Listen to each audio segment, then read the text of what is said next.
Anche oggi alcune parole provenienti completamente dallo spagnolo. Ebbene, andiamo a vedere la prima.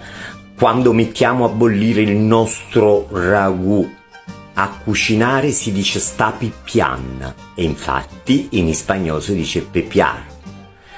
Altra cosa importante, tutti l'avete sentita, quando vostro padre vi minacciava di smettere di fare rumore, papiglia ca currea.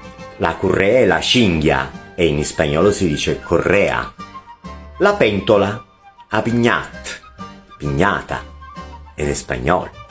Il fucile, in napoletano scoppetta, in spagnolo escopeta.